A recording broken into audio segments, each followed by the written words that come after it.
আমার এটা স্বপ্ন না। আমরা একটা গাড়ি কিনলাম 12,34,000 টাকায়। অনেকদিন ধরে ঘোরাঘুরি করতেছি, এমন সিচুয়েশন ফেস করতেছি, একটা গাড়ি না হইলেই নয়। যেমন বাইকে যখন যাই হাইওয়েতে, দেখা যায় আরেকটা গাড়ি সামনে থেকে, একটা প্রাইভেট কার আবার সামনে গিয়ে দাঁড়ায়, আবার বাইক থেকে থামায়। অ্যান্ড বাইকে অনেক রিস্কি, জানেন, বিভিন্ন দূর দূরান্তে যাই। এখন যাদের সাথে দেখা হয়, কথা না বইলা পথ পাড়ি দেওয়া যায় না। অ্যান্ড এত পরিমাণ মানুষ এখন কম বেশি সবাই চিনে, যে কারণে চাইলেও কিন্তু তাদের সাথে কথা না বলে যাইতে পারি না। বাট এটা কিনলাম আলহামদুলিল্লাহ, মানবিক কাজের জন্য এটা ব্যবহার করব। কারণ আমি বাংলাদেশে শিখছি কিভাবে টাকা কামাইতে হয়। চাইলে ইনকাম করা যায়, কিন্তু ওই জায়গাটায় পৌঁছানোর জন্য অনেক সময় দিতে হয়।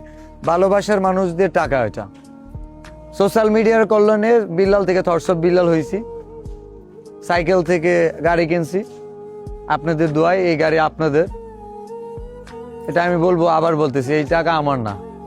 আপনাদের কাছে দোয়া চাই যেন বিভিন্ন সময় দূর দূরান্তে মানবিক কাজের জন্য পৌঁছাইতে পারি মুহূর্তের মধ্যে।